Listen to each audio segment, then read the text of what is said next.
Welcome to the City Center podcast from West Palm Beach, Florida. I'm Jerry Marcello. It makes no difference if you grew up in a big city or a quiet little town. Chances are good that you have happy memories of visiting the public library. And why not? The library is a place to explore, to learn, and to have fun. West Palm Beach is no exception, with what many consider to be one of the best public libraries anywhere. It's called the Mandel Public Library, and it offers 4 floors of books, music, technology, and much more. If you haven't been, it's time to go. Joining us is Lisa Hathaway, Director of the Mandel Public Library. Lisa, welcome. Thank you. I'm excited to be here. Lisa, the official mission of the library is, quote, creating inspired lives by connecting people with information and ideas. Tell us what that means. Well, I think what we try to convey with our mission is that walking into our library can be transformative for many people. I think a lot of people think of libraries as just a place full of books, but we're much more than that. And the idea is we want to connect people with not only books, but experiences that can inspire them to be much more than they ever thought they could be. So they might walk in and see a yoga class and determine, I've actually never tried yoga. Let me try it. And then next thing we know, they've awoken their inner yogi and now they're doing yoga all the time. Or it's a new parent with a toddler experiencing story time for the first time. And that parent discovers they love to read. And now they're reading in front of their child and now their child's a reader.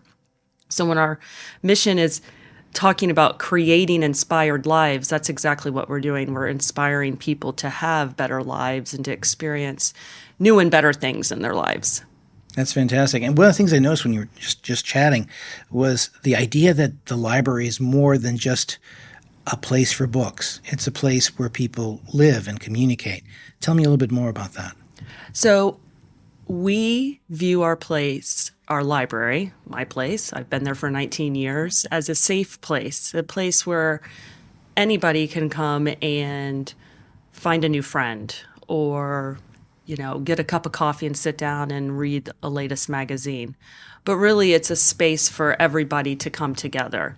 And we are always open and honest and just allow for anyone to come into that space and experience, like I said, all of our programming, meeting our amazing librarians, connecting, and just really getting to know themselves and the rest of the community.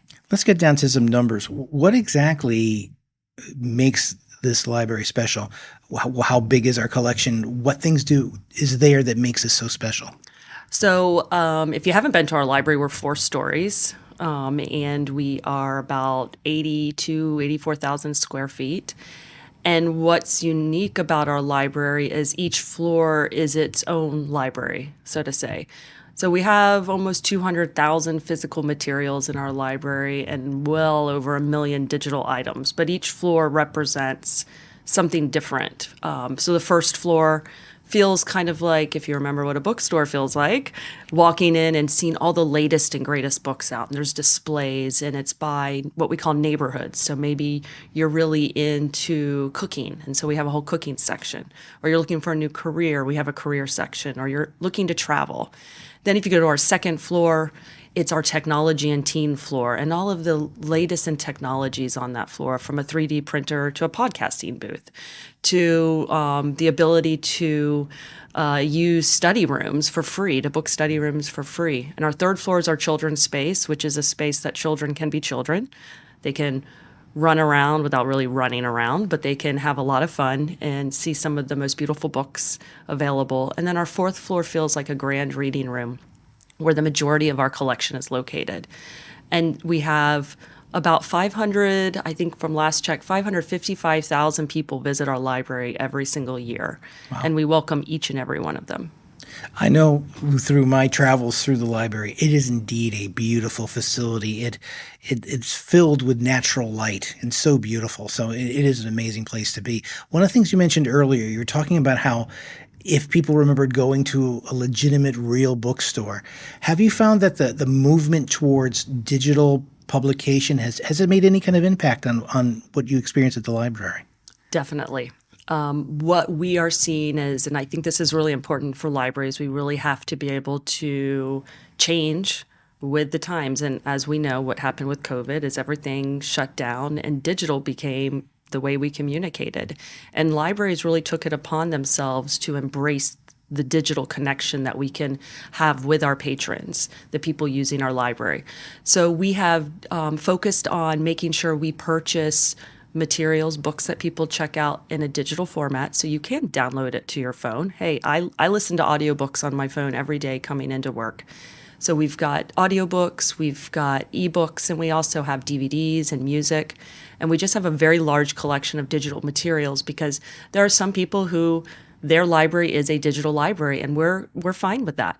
Absolutely. Oh, now, this is the third version of a public library here in West Palm Beach? Can you tell us a little about the history? Yeah, essentially, our library is the oldest library in Palm Beach County, and we were actually established in a church as a small reading room back in, and I'm actually pulling up Wikipedia on my phone right now. And let me just explain for everyone who thinks we shouldn't be using Wikipedia. Our librarians actually edit the Mandel Public Library Wikipedia page. So back in 1895, we started off as a reading room. And then eventually we moved into the Palm Beach Yacht Club. And Henry Flagler gave $100 for us to create our first permanent library over at Flagler Park. And we built a Spanish-style library there. And then in 1962, a new library was built in that spot. And then back in 2009, this brand new library that we're currently in was built and then renamed the Mandel Public Library by Morton Mandel, who gave us a wonderful endowment to be able to carry on the amazing programming that we provide for our community. You know, probably like many of the longtime residents here in West Palm Beach, I remember going to the 1962 version of the library. As a matter of fact, I remember as plain as day my little pink-colored construction paper library card with a little metal tab that you ran to. Love it. Would make that noise.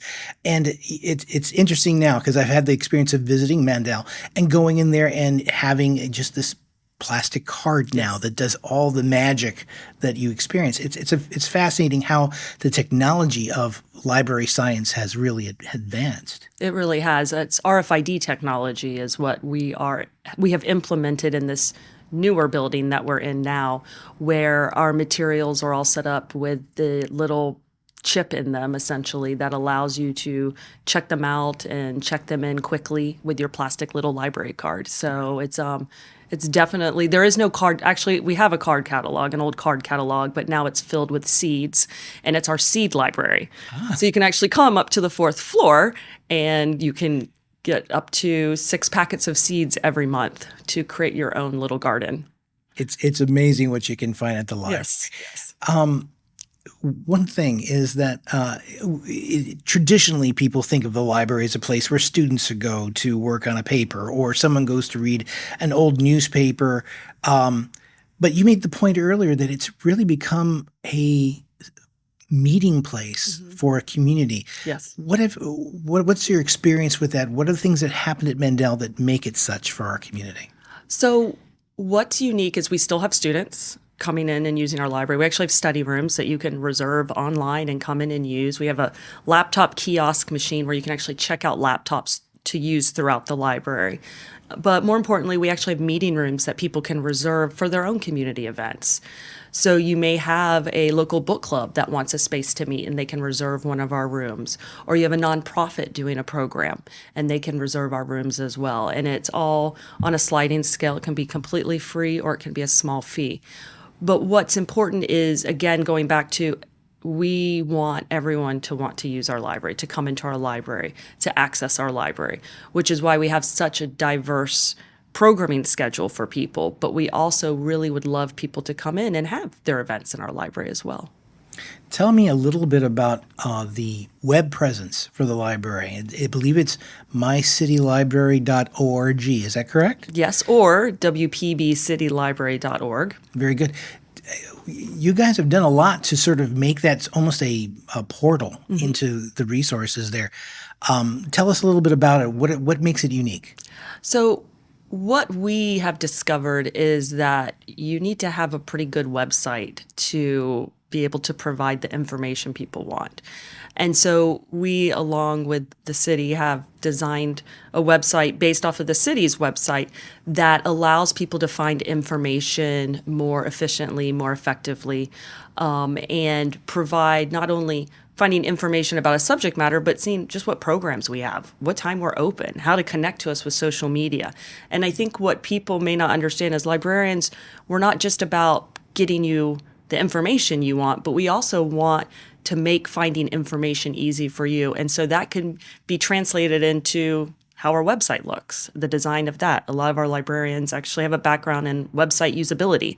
So we understand the importance of having technology that is available for people to use easily as well. And so that's a good way for people to reach out and get in touch with you. Okay. Definitely.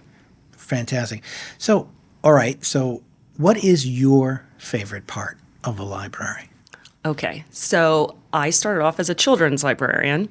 And my favorite part of the library is the children's storytime room, because that's a space where children can come and they can be loud, they can jump around, and they can hear amazing stories being read to them from librarians that absolutely love almost the drama of reading aloud to children, using puppets, creating crafts.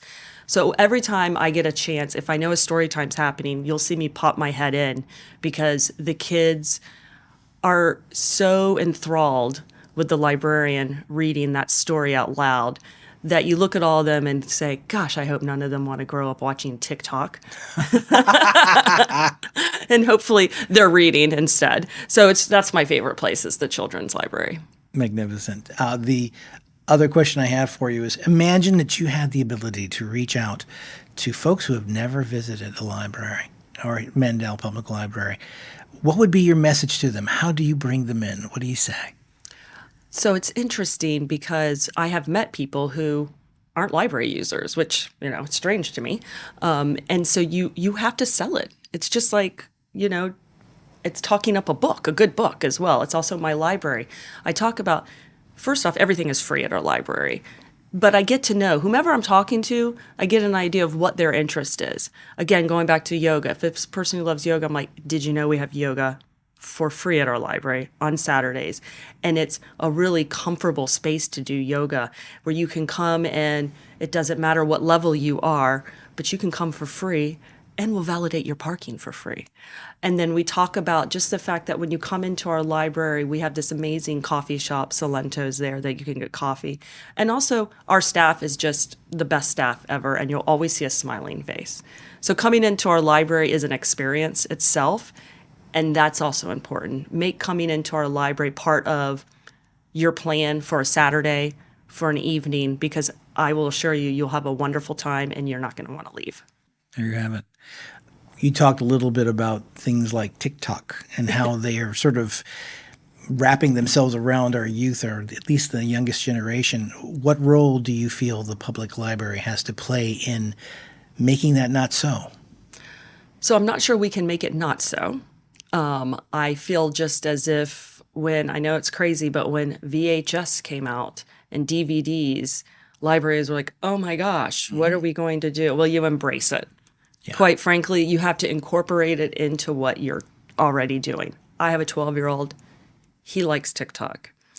It's one of those things where I'm like, okay, maybe we sit together and look at it. It's the same concept with libraries. You want to embrace it. So maybe we're incorporating more social media into how we get the word out about what we're doing at our library, because that's how people are getting their information. So you can love it or hate it, but either way, we're going to incorporate it into what we're doing. And I think it gives us actually a larger fan base for our library, and maybe the next generation of library users. I think you're spot on. I'm visiting the library. You see how your team has really embraced technology, both as simple as the new type of library cards people use, right down to podcast studio and all the tools that you're making available for the latest generation of library users. And they're probably, because of proximity, will be using the books that are there on the shelf as well. Any future plans for the library? Where are you headed? So I think where we're heading is actually great things. We're feeling that with COVID, we're seeing more of our patrons coming back into the library that we haven't seen. So we're really excited to see them. But the whole idea is, what does our community want? So soon we'll be having a survey that comes out, and we'll be asking people, tell us what you want from our library. Are we doing a great job? Where can we improve? So we can actually move forward for offering bigger and greater things that this community deserves. That's great. Lisa, thank you so much. The Mandel Public Library continues to be a growing point of pride for the city and for this community, and it just keeps getting better and better. So thank you. Thank you. I appreciate it. The City Center podcast is produced by the City of West Palm Beach. We hope you enjoyed today's discussion, and if you did, please subscribe. If you have any questions or comments, please write us at podcast@wpb.org. If you wish to learn more about the Mandel Public Library, visit the city's website at mycitylibrary.org. This is Jerry Marcello. We'll see you next time.